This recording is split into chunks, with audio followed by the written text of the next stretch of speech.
Bonjour chers auditeurs des Podcalais, aujourd'hui podcast un peu spécial car il s'agit d'une rediffusion d'un podcast qui a été sorti en 2018 et qui concerne Godzilla, une rétrospective sur l'histoire du kaiju le plus célèbre de tous les temps. Cette émission sera donc coupée en deux parties, première partie cette semaine, deuxième partie la semaine prochaine, et étant donné que ce podcast date 2018, pardonnez-nous pour la qualité audio qui laisse un peu à désirer, mais à l'époque le matériel n'était pas ce qu'il était aujourd'hui. Bonne écoute. Sont-ils des geeks? Sont-ils fanboys? Sont-ils des otaku? Bienvenue dans l'émission Les Podcalais. Animé par Teddy et Fabien. Podcalais, bonjour. Aujourd'hui un petit hors-série, plutôt un gros hors-série, sur une franchise dont le premier film est sorti en 1954 et qui continue à produire des films jusqu'à nos jours. Alors pour les connaisseurs, je suppose que vous avez deviné de quoi on va parler. On va parler du fameux kaiju le plus connu de l'univers du Monsterverse. On va parler de Godzilla.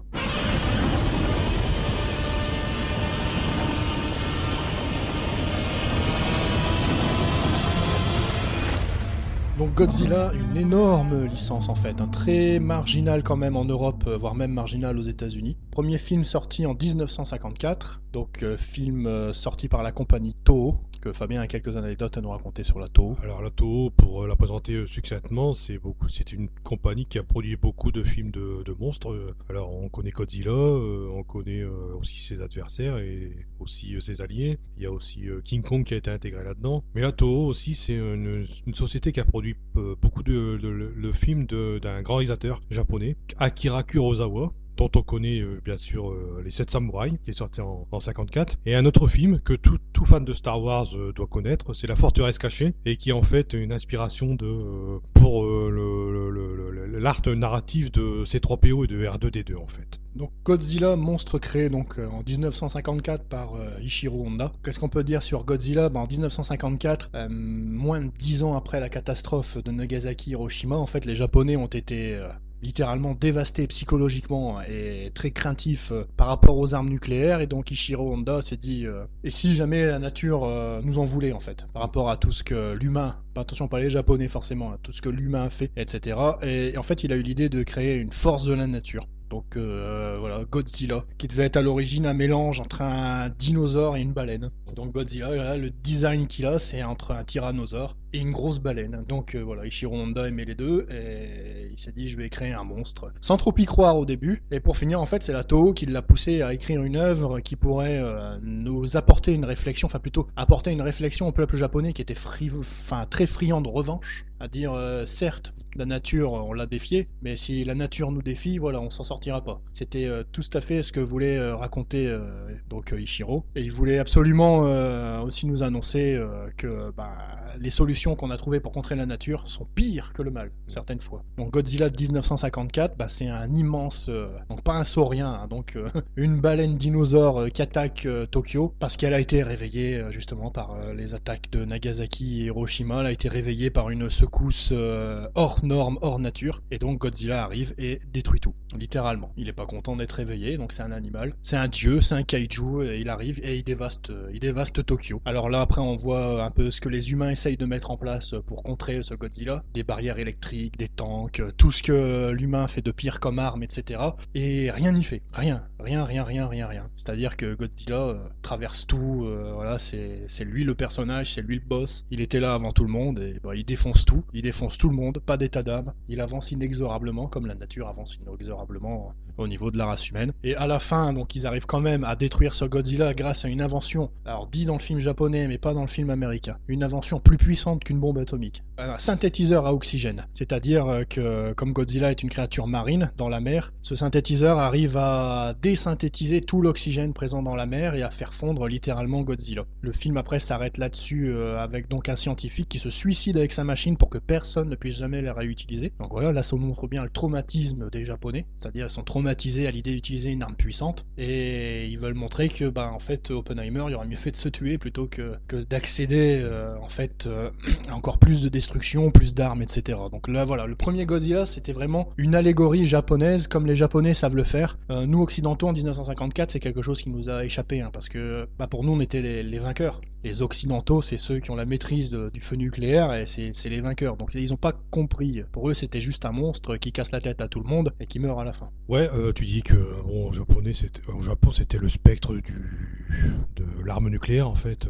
Pendant qu'en Occident, on était plus focalisé dans une science-fiction sur la menace communiste, c'est-à-dire que elle se manifestait plus dans l'extraterrestre qui voulait envahir la Terre et prendre en fait l'identité des terriens. Je peux mettre un petit peu aussi en parallèle cette histoire on a deux peurs qui sont mis en parallèle, je veux dire, et qui reflètent un peu les angoisses de la société finalement. Oui, et on va repartir sur les extraterrestres dans un prochain plan. Les Japonais ont eu aussi peur du communisme. On va voir quelques passages avec les extraterrestres, justement, qui doivent représenter cette sournoiserie communiste. Ah, attention, hein, messieurs les communistes, ne le prenez pas mal. C'est la vision cinématographique, hein, c'est pas notre vision personnelle. Hein. Ouais, c'était le communisme d'antan, quoi. C'est pas le même que maintenant.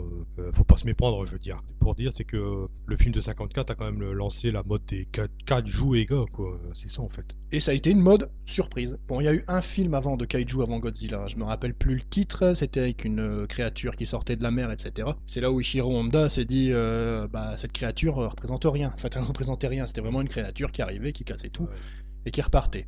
Ishiro Honda voulait vraiment impacter le mental de son peuple, enfin de ses compatriotes, et faire quelque chose qui impressionne et qui est littéralement instoppable. Ouais. Donc une force de la nature. Est-ce qu'à ton avis, il n'a pas aussi un petit peu été influencé par le King Kong de 33 Ishiro Honda a toujours dit, le monstre, plus il y aura de monstres, plus il y aura de cash. Donc oui, il a été inspiré, je sais pas, mais en tout cas, il voulait vraiment quelque chose qui représente une force de la nature, mais il voulait surtout représenter quelque chose, on peut pas s'y attendre. Godzilla, c'était quelque chose d'inconnu, tu vois. Un saurien mi-baleine, mi-dinosaure. On doit bien rire de lui, d'ailleurs, les scénaristes, quand ils ont eu le scénario en main. Mais ils voulaient vraiment quelque chose qui ressemble à rien. King Kong, ça ressemble à un gros singe. Forcément, c'est un gros singe.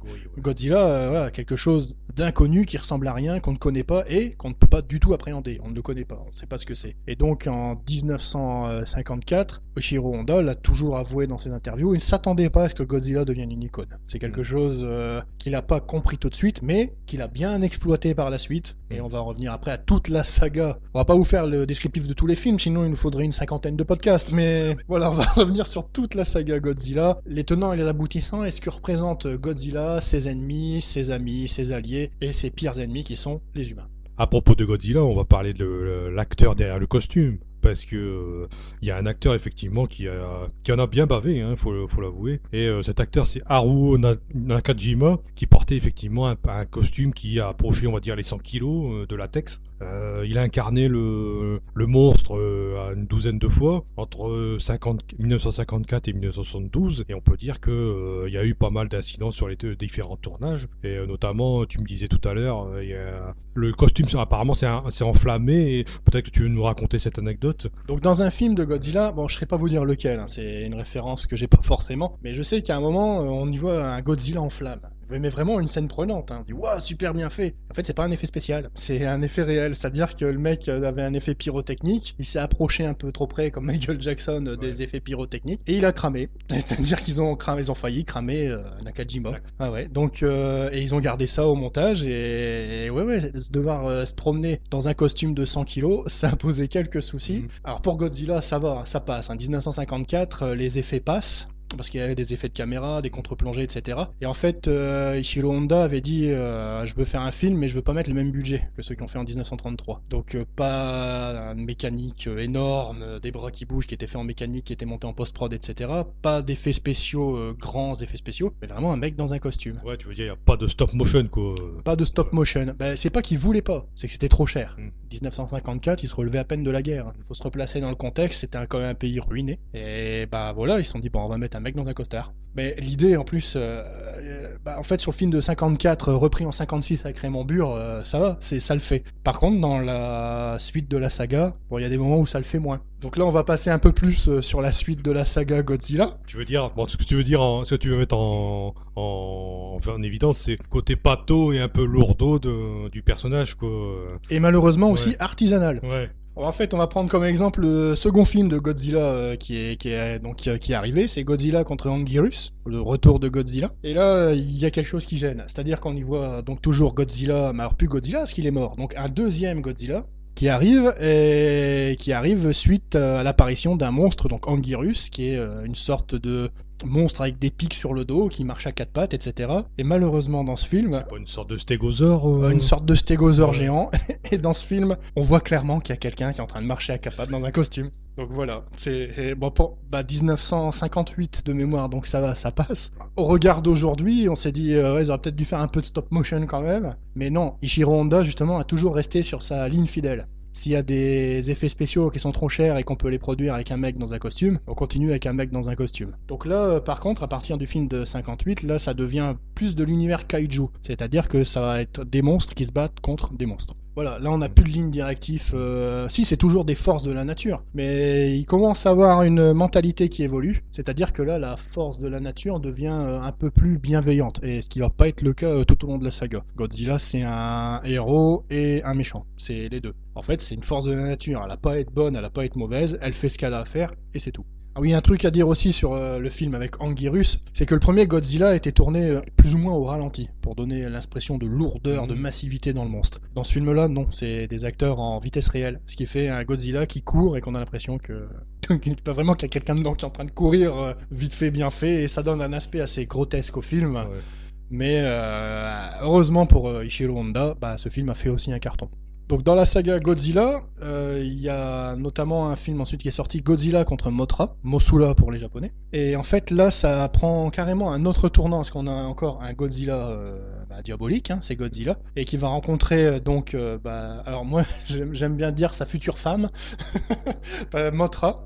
Et là, Mothra par contre, pour les Japonais, c'est une force de la nature bienveillante. C'est-à-dire qu'elle est là pour expliquer aux hommes les limites à ne pas dépasser, mais elle est toujours bienveillante. C'est pas quelque chose qui veut vous détruire absolument. C'est non. En plus, elle communique avec deux petits êtres de la taille de Tom Pouce, hein, les enfants. Donc deux jumelles qui ont été faits par un groupe de J-pop de l'époque de 1960. Je me rappelle plus de leur nom. Et en fait, là, on a un Mothra qui combat Godzilla, mais un Godzilla qui est prêt à tout casser. Et là, Mothra l'empêchera de tout casser, et ce sera un match nul. Ce sera un Mothra et un Godzilla, match nul, un partout, la balle au centre. Deux forces de la nature se sont affrontées, pas de gagnant. Mais justement, alors il faut bien retenir Mothra, parce que pour moi, Mothra, un peu comme King Ghidorah, c'est des monstres absolument qu'il faut connaître dans la mythologie de Godzilla, parce que on part d'un truc, on va rajouter un nouveau monstre, on va rajouter un nouveau monstre, on va rajouter un nouveau monstre, et après, pour utiliser une phrase qui me plaît bien, après ça crée tout un background. Donc tout un univers, et dans cet univers, il y a quelque chose de logique qui commence à s'installer, quelque chose de préétabli. Et après, toute la licence Godzilla va surfer sur la même chose. Soit Godzilla, soit un autre, mais il y aura une force du bien toujours dans le combat, toujours dans le combat. Et ce qu'on pourra noter, c'est que dans les combats de Godzilla, mis à part Godzilla Final War, l'humain, c'est rien. Que le personnage principal, c'est soit Godzilla, soit Mothra, soit Ghidorah, soit le peuple qui vient les envahir, mais l'humain, elle se sauve jamais lui-même. Et c'est quelque chose qui est très présent dans l'esprit des films Godzilla, mis à part les derniers qui sont sortis, c'est que le héros des films, ou le méchant des films, c'est Godzilla, c'est pas l'humain. L'humain, il est là pour meubler. Avec tous ces phases un peu bavardes, parce qu'il y a aussi des phases bavardes, des fois, dans ce genre de film. De toute façon, le spectateur, il est là pour voir le monstre tout casser à la rigueur, et le reste, il s'en fout, quoi. Dans le film de 54, on était là pour voir pourquoi il est là, ce monstre. Donc là, c'était plus encore, on nous le dit pas, hein, c'est vrai ce que tu dis. On nous le dit pas, on nous fait comprendre. Le japonais, de toute façon, ne dira jamais clairement. Hein.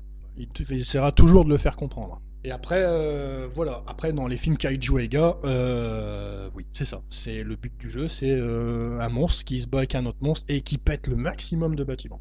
Alors, je sais pas comment se présentent les différents bâtiments. Est-ce qu'il y a quand même un niveau de crédibilité, ou est-ce que tu as vraiment l'impression que c'est l'explosion de l'ego, j'ai envie de dire Alors dans un AV comme King Kong contre Godzilla par exemple, qui est un AV assumé, Ichiro Honda avait dit, moi je veux King Kong dans mon film, ça fera plus d'argent. Voilà, t'as quelqu'un qui est toujours resté sur sa lignée, plus de monstres, plus de cash. Et dans King Kong contre Godzilla, le King Kong fait vraiment fake.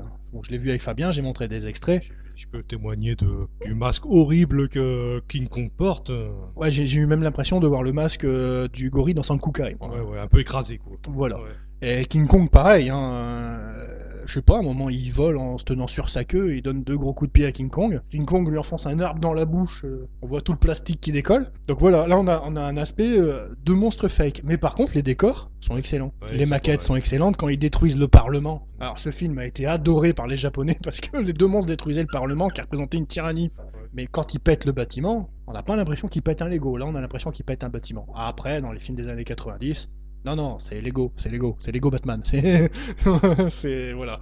Mais par contre, là, dans les films des années 90, les monstres sont plus, on y croit plus, sont moins fake, sont plus aboutis, etc. Mais ils savent pas faire les deux en même temps. Ouais, King Kong versus Godzilla, ou l'inverse, je sais plus. Mais ça commence un petit peu. On commence un petit peu à rentrer dans la partie nanar, quoi, quelque part. Bah, King Kong contre Godzilla, c'était pas prévu pour être un nanar, malheureusement c'en est un, et après c'est vrai que là on commence à rentrer dans une partie complètement nanardesque, et à la fois jouissive parce que bah voilà, on se prend pas la tête au Japon, hein, on fait pas comme le dernier Godzilla de 2014 américain où on nous montre Godzilla en tout et pour tout 3 minutes. Non, là on a des scènes de combat qui durent 10, 15, 20, 25, 30 minutes entre Godzilla et son adversaire. Alors je sais pas, les Japonais ça leur plaît. Alors moi, il y a un moment, je me dis, bon, ils vont finir par se mettre sur la gueule, les deux, là. Et puis, voilà. Quand on prend, par exemple, un film contre Godzilla contre King Ghidorah. Voilà. Donc, c'est un monstre à 3 têtes qui dépasse Godzilla. On a une scène de combat qui dure près de 40 minutes. Ouais, 40 minutes de gros... Donc, Il n'y a pas de dialogue, quoi. Ah si, il y a ça comme dialogue, mais c'est pour ça que je te dis, voilà, Ishiro Honda, après t'as les êtres humains entre deux qui commencent à parler au bout de 40 minutes, ils disent enfin on voit des humains, et ils parlent pour rien dire, ils sont là pour meubler le scénario ou quelque chose comme ça. Voilà, c'est un monstre de kaiju, c'est un film de kaiju, c'est pas un film d'humain, c'est un film de kaiju. Ce que je reproche au film de 2016, c'est un film d'humain. Godzilla est là pour rehausser le niveau. On en parlera tout à l'heure dans une autre partie. Donc là, on va aller sur... allez, en gros, on va faire l'historique de Godzilla jusqu'à nos jours, mais on va plus se concentrer vraiment sur ce que les films ont voulu raconter, sur leurs histoires. Ouais. Avant, il faudrait peut-être dire que il y a 29 films japonais. Donc oui, 29 films de la Toho, 2 films US, et le long métrage Netflix qui est sorti, c'est pour ça d'ailleurs que je voulais faire une aparté sur Godzilla, sur une proposition de Fabien, et 2 films animés Netflix qui vont sortir normalement l'année prochaine et l'année suivante. Quelques problèmes de budget, mais ça je pense que ça devrait être réglé. Et aussi le Monsterverse Universal qui se met en place avec Godzilla. Ouais, et puis on abordera aussi un petit peu les volets comics et séries animées. Voilà, il y a eu des comics, des séries animées, quelques surprises concernant Godzilla, notamment une boîte très connue improbable qui avait racheté les droits à un moment. Alors on fait un peu de teasing pour que vous écoutez la suite. D'accord. Et on va parler un peu de tout ça dans les différentes parties du podcast. Donc là on va attaquer la partie, on va dire, un peu plus historique des films de Godzilla. Donc bon, ça sert à rien d'y aller année par année ou décennie par décennie, parce qu'en fait les films de Godzilla sont cycliques. C'est-à-dire qu'il n'y a rien de neuf à chaque fois qui est produit dans un film de Godzilla. C'est toujours la même trame. Qu'il affronte des kaiju ou des robots géants, oui, parce que Godzilla va affronter des robots géants. Voilà, c'est toujours la même trame. C'est un monstre, il casse tout, il y a quelque chose derrière, il y a une raison. Après, le deuxième monstre arrive, soit Godzilla, soit un autre. Il se bat avec le monstre, victoire du plus fort, ou alors de celui qu'on s'y attend pas, en général Godzilla, hein, parce que ça reste lui la star, et après hop, retour à la maison du monstre qui a gagné, et qui arrête de tout casser, voilà. Donc c'est toujours la même trame. Donc dans les films de Godzilla, on a eu donc, 1954, le chef-d'œuvre, plus une mise en abîme, voilà, après King Kong contre Godzilla, Godzilla contre, Mothra, King Ghidorah, Rodan...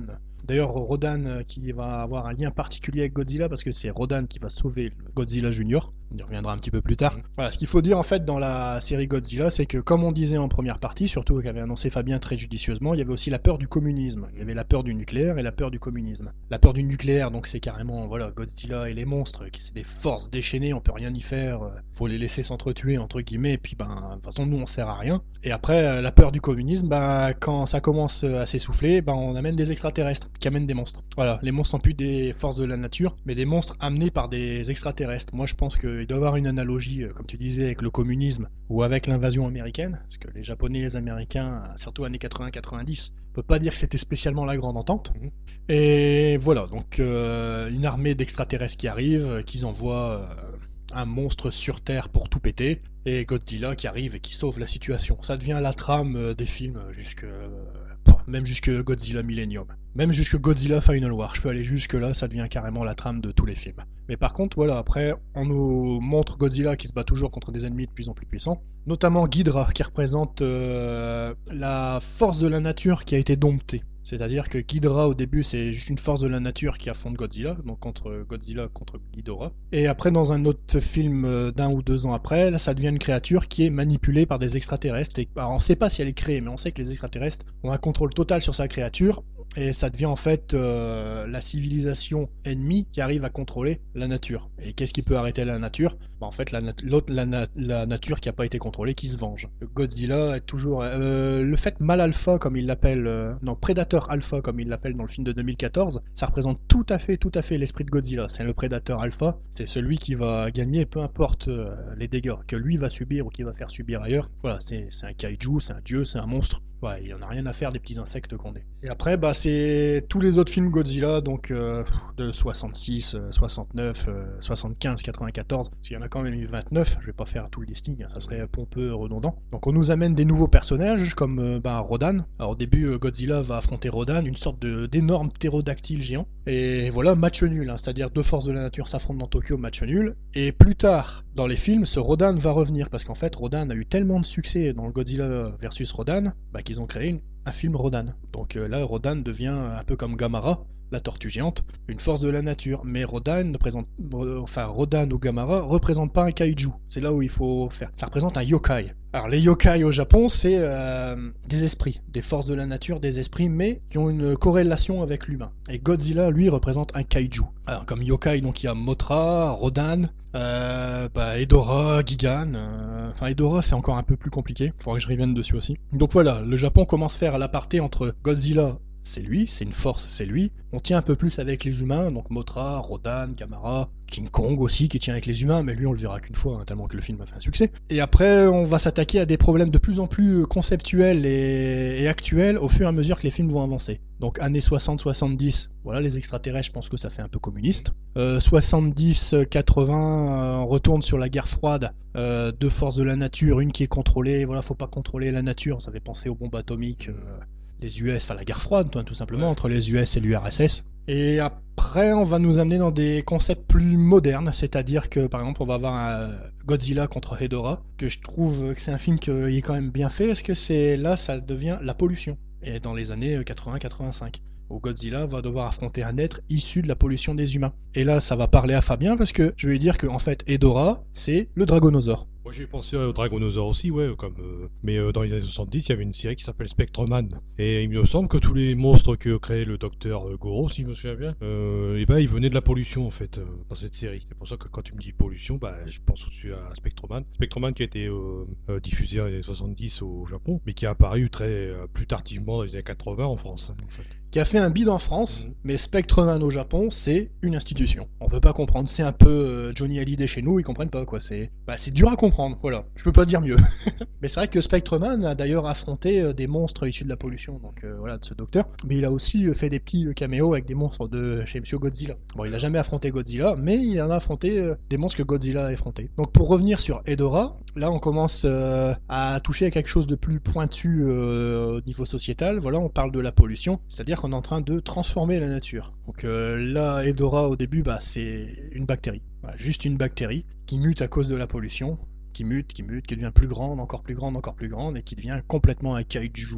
Pour ceux qui connaissent Pokémon, on dirait un tas de morve avec plusieurs yeux, qui en fait chier des briques à Godzilla pour le battre, quoi. Donc comme quoi, même la nature à un moment arrivera plus à se défendre si l'homme fait n'importe quoi. Donc toujours une histoire de remise en question de l'être humain dans les films de Godzilla. Le grand méchant en fait, c'est jamais Godzilla, c'est l'humain. Ouais, c'est toujours lui qui est à la base de tout, on peut le voir aussi.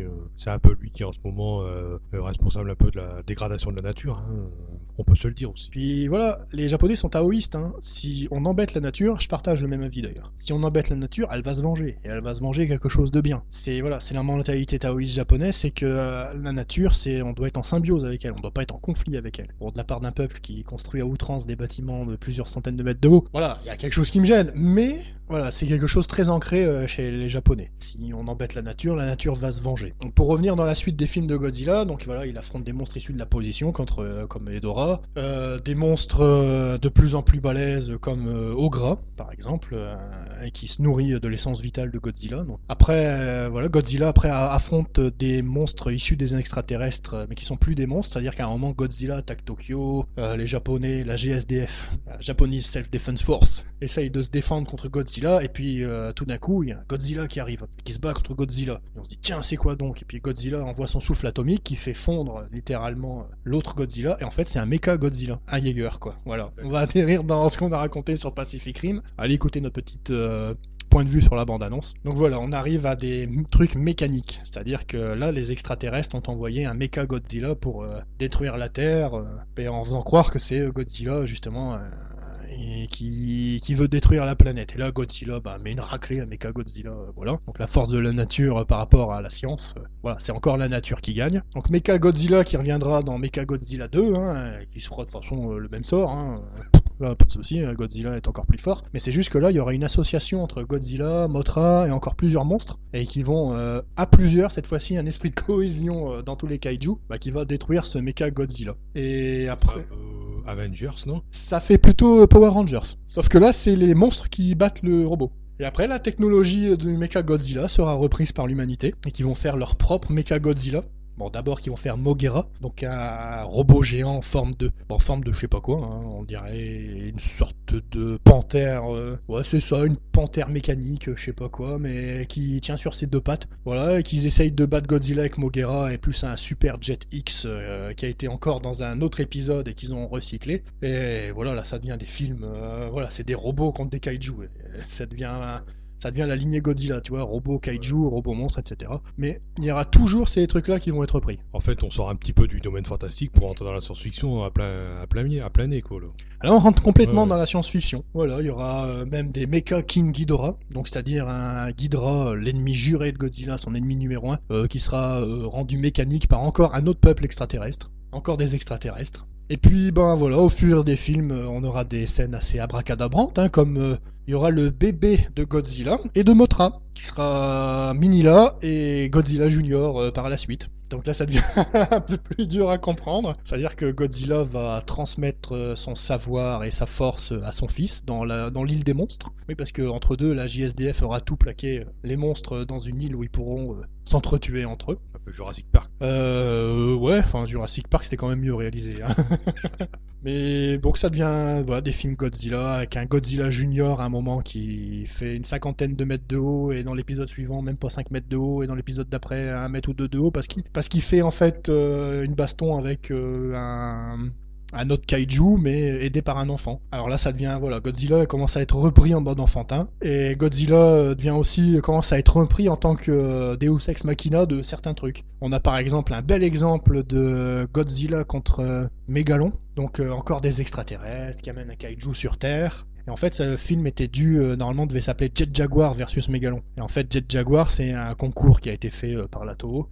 Dessinez-nous un nouveau super-héros pour remplacer Ultraman. Et donc, ils ont fait le Godzilla versus Mégalon. Et la Toho s'est dit, ça va jamais faire de blé ce truc, on va jamais savoir exporter. Et là, ils nous ont collé Godzilla et Rodan et des autres monstres. Et à un moment, on a une scène abracadabranque où on a un Godzilla qui discute avec Jet Jaguar. Donc pas avec des paroles, mais avec des gestes de bras. Et là, on se dit, arrêtez de vous foutre de notre gueule, les mecs. On veut bien que c'est pour les enfants, mais même eux, ils vont se moquer. Donc voilà, après, on atterrit dans des Godzilla qui sont complètement nanardesques. Ouais. Mais en même temps, on peut pas... Enfin, je veux dire, ils ont fait 30 films avec un truc qui a été épuisé au deuxième, quoi. Donc, voilà. Alors, il y a eu une hype qui s'est fait autour de Godzilla grâce aux Power Rangers. C'est là où on a commencé à se réintéresser à cet univers de kaiju, donc dans les années 90. Donc après, la Toho s'est dit, il y a du blé à se faire, et ils ont sorti des films un peu plus honnêtes, des Godzilla un peu plus honnêtes. Bon, toujours les mêmes trames. À un moment... Alors oui, un film très bien. Godzilla contre Biolante. Donc vous allez voir jusqu'où ça va chez la Toho. Donc Biolante, ils ont récupéré du sang de Godzilla, ils ont récupéré de la peau d'une rose, donc d'une fleur, et ils ont récupéré de l'ADN humain, on mélange tout ça, et on voit ce que ça donne.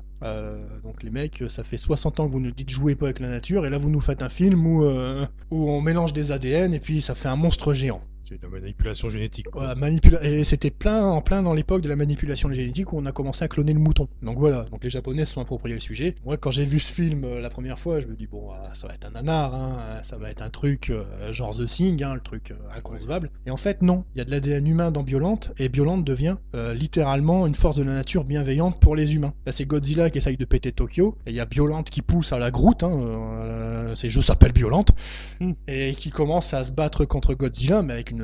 Là, le combat dure longtemps, c'est poussif, mais c'est deux forces de la nature, dont une qui veut rien lâcher, Godzilla, et l'autre qui veut rien lâcher, Biolante. Et là, c'est l'humain, il sert à quelque chose, parce que c'est un lien psychologique entre l'enfant et la mère, qui fait que la mère arrive à prendre le contrôle de Biolante et à faire fondre complètement la plante. Voilà. Donc c'est pas Godzilla qui gagne.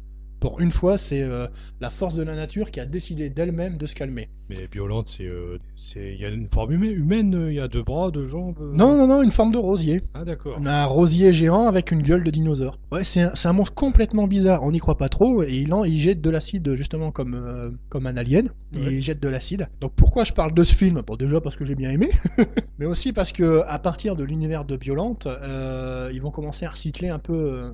à faire un fil rouge tout du long dans la saga Godzilla. Parce que là, après, dans le film suivant, on apprend que Biolante, les restes de Biolante ont été emmenés dans l'espace par Mothra. Voilà, retour de Mothra. Et dans l'espace, elle a été déposée sur une planète pour mourir en paix. Dans cette planète, le sang a été récupéré par un organisme unicellulaire et pouf, ça fait Space Godzilla. Alors là, je vois Fabien qui est mort de rire. Faudrait que je lui montre le film parce que j'ai été aussi mort de rire quand je l'ai vu. Ouais.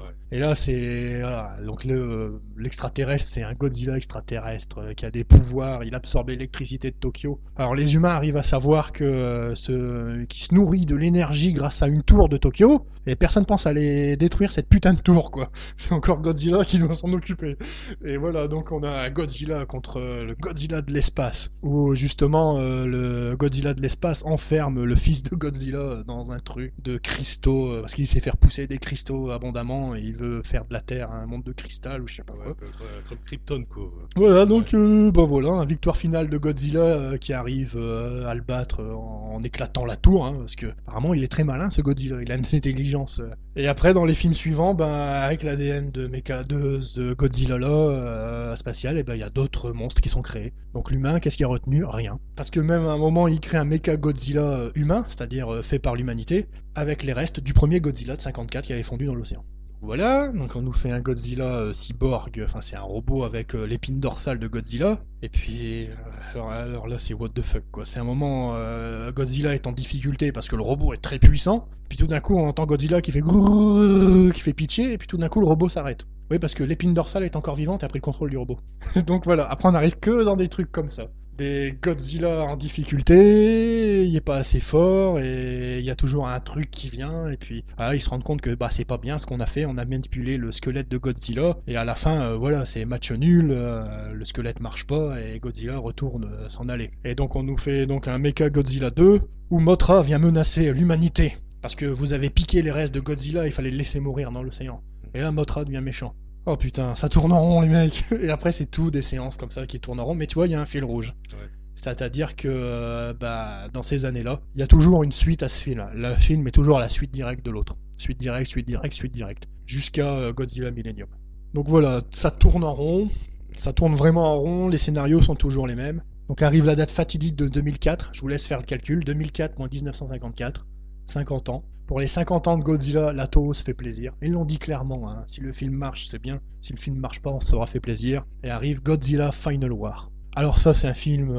n'allez pas le voir pour avoir une histoire. Hein. L'histoire, c'est pour changer des extraterrestres qui arrivent sur Terre et qui contrôlent les kaiju. Et leur but du jeu, c'est de péter l'humanité. C'est-à-dire, on envoie les kaiju aux quatre coins du monde. Et puis, ils cassent tout. Et puis, qui arrive en grand sauveur de l'humanité? Godzilla. Le Godzilla japonais. Pourquoi j'insiste sur le Godzilla japonais? Parce que dans ce film-là, Godzilla se bat vraiment, je vais pas vous faire la liste, hein. Il se bat contre Rodan, Mothra, pas Biolante, ça c'était bien. Il se bat contre King Caesar, contre Ghidra, contre les Kamakulas, contre l'araignée géante. Il se bat vraiment contre tout le monde. Il casse la gueule à tout le monde. Il fait des prises de ninja à des monstres. Hein. Et dans ce film-là, il affronte aussi Zilla.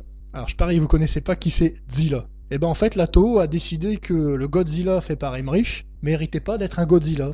Donc ils ont enlevé God. Ce n'est pas un dieu. Donc c'est Zilla. Et là, Godzilla, dans une scène jouissive qui dure 4 secondes 30, explose la gueule à Zilla. C'est-à-dire que Godzilla envoie un coup de queue et l'autre est éclaté contre un bâtiment ou une montagne, je sais plus. Et en plus, le seul mal animé de ce film, c'est le Zilla américain. Je crois qu'ils ont voulu vraiment...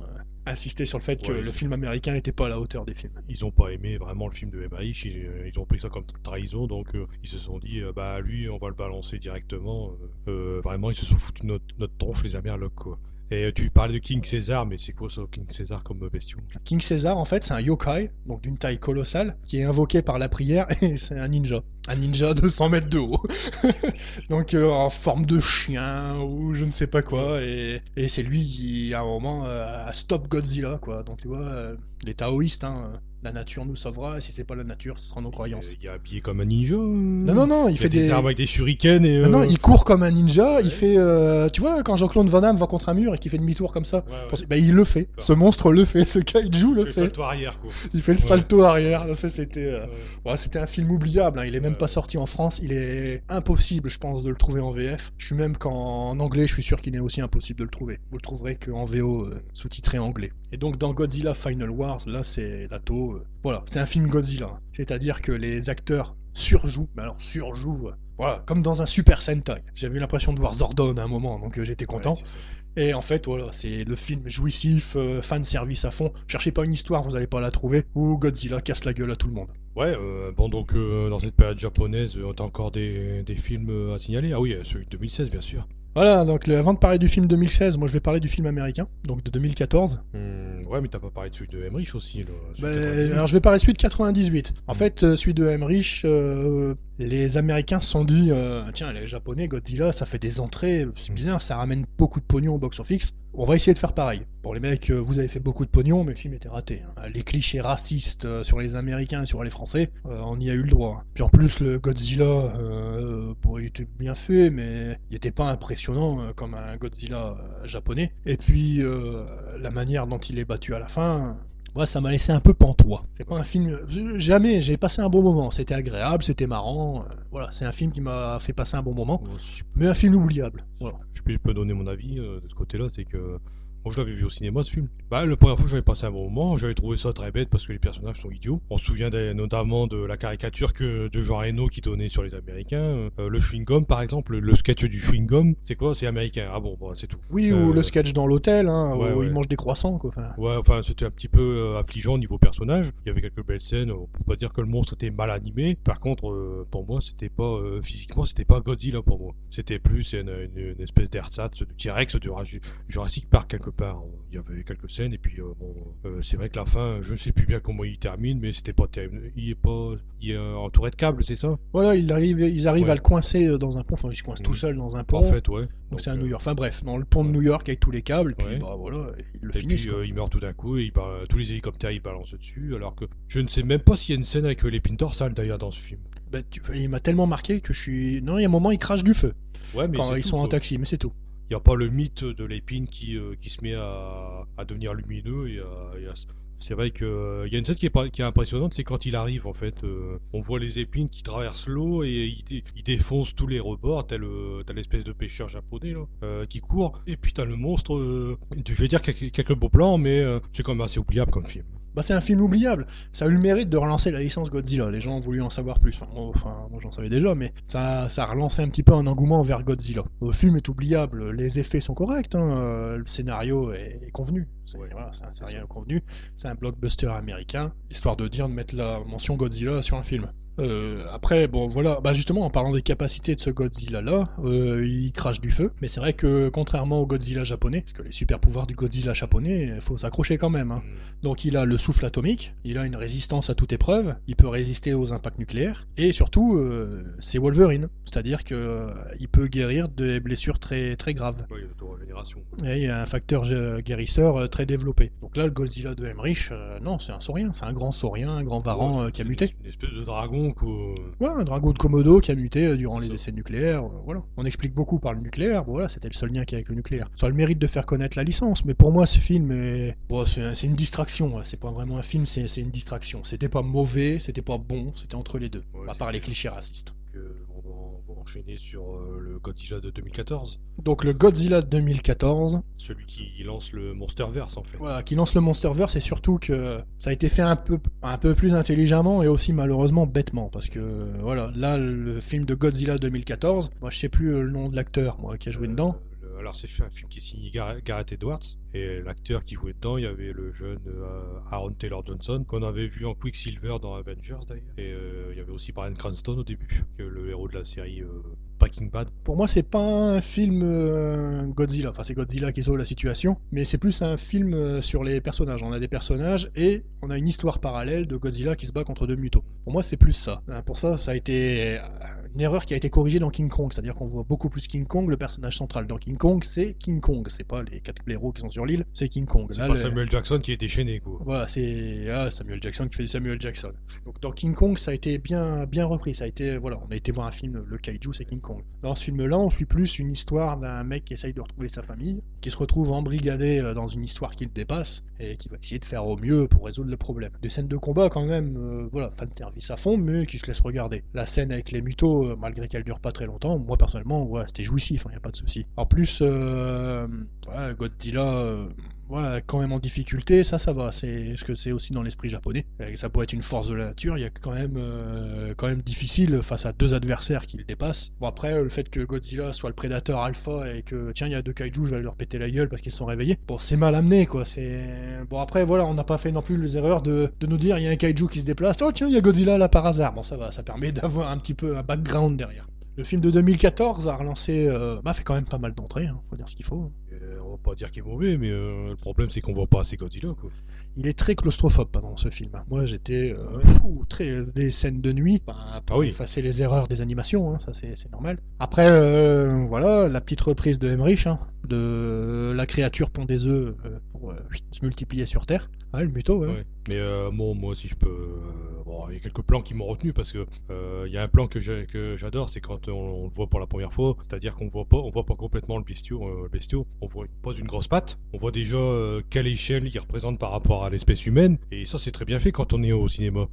Après ce que je reproche c'est que il est souvent dans le noir, donc on a un petit peu du mal à le discerner. Il y a aussi cet esprit, je dirais, de faire un peu du Cloverfield, c'est-à-dire la créature dans le noir qu'on voit de loin, qu'on filme d'en haut, qu'on filme. Il y a pas beaucoup de contre-plongée, je trouve, dans ce film. Et, on sait que il est massif, tout ça, et puis finalement, le mec vient, il casse la tronche aux mutos, qui sont assez balèzes d'ailleurs. On voit plus les mutos que le Godzilla dans ce film. Et on voit plus les mutos que le Godzilla. Les mutos sont bien faits, là n'est pas le problème. Je suis pas sûr que Godzilla était au niveau des mutos. Donc il les a battus grâce au Deus Ex Machina de son souffle atomique. Et moi je m'attendais pas à le voir quand même dans le film, j'ai été très surpris de le voir, le souffle atomique. Et les mutos sont bien réalisés, mais c'est vrai que là il est bien en difficulté, donc ça c'était bien amené. Pas nous montrer un truc comme dans les films japonais, la toute puissance de Godzilla qui dépasse des fois l'intelligence des humains, ça c'est quelque chose qui m'a un peu plus choqué. Et là dans ce film, plus bestial, il est vraiment bestial, c'est un Godzilla bestial, et oui quand il met sa main sur le pont, on se rend bien compte qu'on est ridicule à côté, même quand il soulève la vague et que les bateaux tirent dans tous les sens du coup. Ouais, ça fait un rappel au tsunami qui s'est passé en 2004.